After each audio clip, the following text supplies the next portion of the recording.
Parce que s'il dépasse 51 minutes, tu vas brûler. Il va te mettre à la poubelle. Mais il chronomètre le temps. Il peut entrer et sillonner dans la boulangerie. Mais il a déjà planifié, il a déjà chronométré le temps. Le four va sonner à 50 minutes. Mais j'aimerais te dire, dans le four où que tu étais mis par le Seigneur, ça devait sonner à 2021. Ça devait sonner en février 2021. Ça commence maintenant à sonner. Il y a une sonnerie là-haut dans le ciel. Que le temps est arrivé pour cette église. Le temps est arrivé pour tous serviteurs ouvriers dans cette église d'être élevés pour que ton histoire change. C'est le temps est arrivé. Le temps est arrivé. Le temps est arrivé. Le temps est arrivé. Le temps est arrivé. Le temps est arrivé. Si les boulangers chronomètrent le temps, les créateurs chronomètrent le temps de l'épreuve aussi. Dis à ton voisin, c'est la fin de tes épreuves maintenant. C'est la fin. Est-ce que quelqu'un a l'assurance pour moi? C'est la fin de tes épreuves. Prophétise ça sur celui qui est sur ton côté. C'est la fin de tes épreuves maintenant. C'est la fin de tes épreuves. C'est la fin des épreuves de cette église maintenant. C'est la fin de nos épreuves. C'est la fin de nos épreuves. C'est la fin maintenant. Vous savez que quand Dieu met la fin, c'est que Dieu commence à broyer tes ennemis. Ça, c'est un mystère de Dieu. Vous savez que quand c'est la fin, le boulanger peut sortir du pain, mais il commence à nettoyer le four. Tout ce qui avait cramé là-bas, tout ce qui pouvait te parfumer de mauvais aux odeurs, Dieu le détruit. Dieu le détruit. Tes ennemis, tes Absalom, Dieu le détruit. Quand c'est le temps de l'éternel dans la vie d'un homme, Dieu détruit toujours ses ennemis. Vous n'avez jamais compris ça. Oh.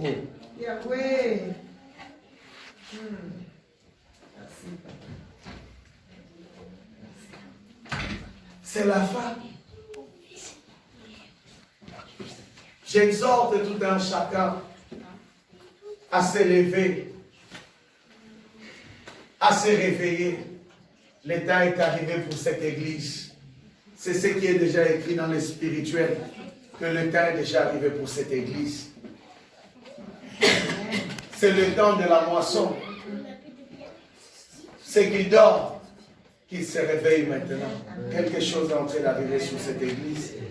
On ne peut pas vous l'annoncer. On est des prophètes de Dieu. Que quelque chose est en train d'arriver. Mais restez là. Restez là. Restez là.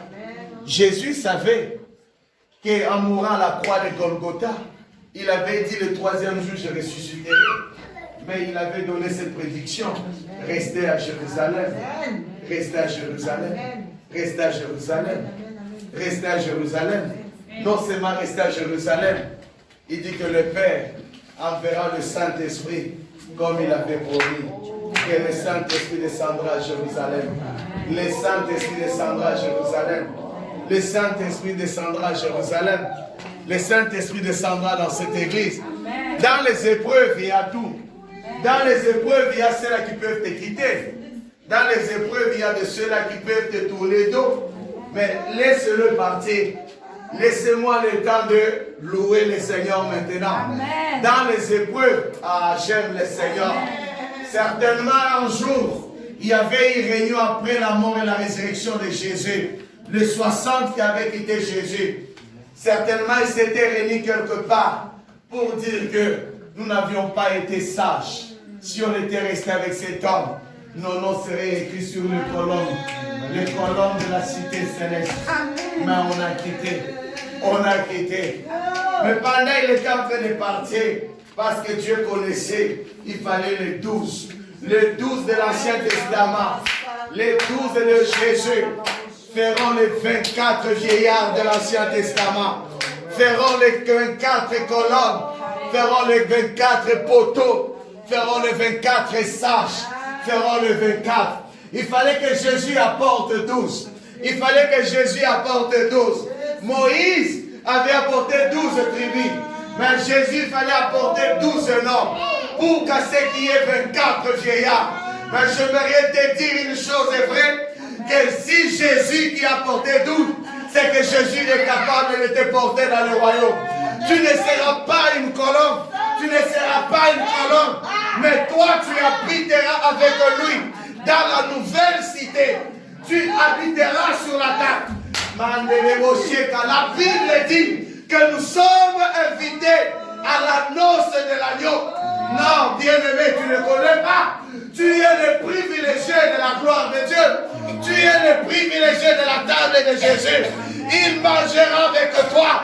Il est mort à la croix de Golgotha pour toi. Il a accepté la mort pour toi. Tu es le privilégié. Tu es le privilégié de la gloire. Tu es le privilégié. Si tu es le privilégié, Dieu t'élèvera dans cette génération. Dieu t'élèvera, quelles que soient les circonstances. Tu es le privilégié. On est les invités de la table de Jésus. On est les invités, les éprouvés, les justes. On mangera avec lui. On mangera avec le Seigneur. On restera sur la table de Dieu. On régnera. Les éprouvés, c'est nous. Les épreuves, je vais finir par là, doivent t'apporter la promotion, la grandeur. Shadrach, Meshach, Abednego, lorsqu'ils sont sortis dans la fournaise, ils ont été invités à la table du roi. Lisez à partir de Daniel chapitre 3. Invités à la table du roi, mais ont été établis comme des gouverneurs. Mais vous comprenez, les futurs gouverneurs devaient passer dans le feu.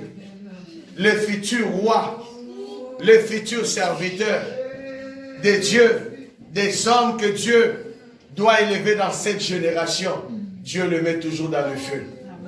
Dans le feu, c'est pour que tu n'aies pas beaucoup de gens tout autour de toi pour te distraire. Vous savez que des fois, on est entouré par des gens qui nous font toujours rater notre destinée. Mais je vais dire à quelqu'un, sépare-toi de l'entourage. Sépare-toi des hommes et de femmes qui ne peuvent pas te pousser à aller dans la destinée de Dieu. Dieu devait séparer Joseph avec tous ses frères. Parce que cette destinée-là, il fallait qu'il soit avec Dieu. J'aimerais dire à quelqu'un que cet après-midi, Dieu est derrière ton dos, en train de te pousser. En train de te pousser. Mieux vaut que l'Éternel te pousse. Il savait que quand Dieu te pousse, il ne te poussera jamais là où il y a la mort. Il ne te poussera jamais là où il y a les accidents. Mais il te poussera vers Jésus. Il a dit, je suis le chemin, la vérité et la vie. Nul ne va au Père sans passer par moi. Non, Jésus doit te pousser dans ta destinée cette année. Jésus doit pousser ton ministère dans ta destinée. Jésus doit pousser ta maison dans la destinée divine. Jésus doit pousser ta destinée là où il faut. Merci Seigneur. La Bible dit, il est celui qui amène au port désiré. Ah, personne ne peut pas répondre. Vous voyez que ce sont vos projets qui vont vous amener, qui feront de vous grands. Je vous fais ça cet après-midi. Ce qui fera de vous grands, un seul nom qui a été donné dans les cieux et sur la terre. C'est Jésus. La Bible dit, rien ne peut arriver sur la terre du bon ou du mal sans que Jésus soit l'auteur. Sans que Jésus soit l'auteur. Un jour, les disciples ont compris cela. Ils ont dit, à qui irions-nous? Est-ce qu'on va aller à la FPA? Est-ce qu'on doit aller chez les grands? Mais la grandeur est avec toi. La divinité est avec toi. Et Jésus va dire que toute autorité m'a été donnée dans les cieux, sur la terre. Et la Bible dit dans Éphésiens qu'il a reçu un nom qui soit élevé au-dessus de tous les noms. Au-dessus de noms. Je ne connais pas les noms qui te troublent maintenant. Nom de maladie. Au-dessus de ta maladie, il y a un nom qui peut te guérir. C'est le nom de Jésus. Au-dessus de ton épreuve, il y a un nom qui peut te libérer. David dira, Il dit que l'Éternel est un secours qui ne manque jamais dans la détresse.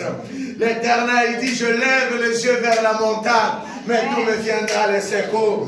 Bien-aimé, ta beauté ne peut pas te délivrer. Ta force ne peut pas te délivrer. Mais l'Éternel peut te délivrer cette année. Mais si tu crois, tu verras sa gloire. Et si tu t'appuies sur lui, tu verras l'Éternel changer l'histoire de ta vie. Les hommes peuvent t'abandonner. Les femmes peuvent t'abandonner. Mais David a dit, l'Éternel ne m'abandonnera jamais. L'Éternel ne t'abandonnera jamais. Les hommes peuvent abandonner cette église. Mais comme la vision vient de l'Éternel, l'Éternel sera toujours là. L'Éternel sera toujours là. L'Éternel sera toujours là. Il guérira, il sauvera, il ressuscitera, il l'amènera du monde encore. Amen. Mais vous savez, Dieu peut permettre que 10 personnes nous quittent pour amener 3000 personnes.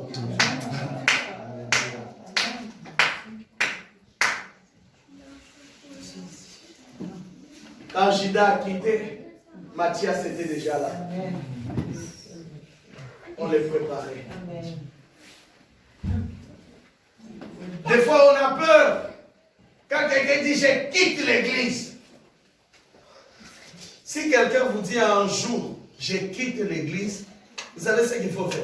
Levez vos mains, faites comme ça. Oh, vous ne croyez pas? Si quelqu'un vous dit, les anciens, je quitte l'église, hein, ne dites rien. Levez le main, faites seulement ça. Et si c'était votre Judas? Ah, vous comprenez un peu? Mais vous ne savez pas le mystère de Dieu. Tu cries, pourquoi l'église n'avance pas, pourquoi? Dès que dans les épreuves que quelqu'un dit, je quitte, ce n'est pas grave. Va, faites seulement ça. Mais Dieu remplace toujours. Vous savez, quand c'est l'œuvre de Dieu, Dieu remplace.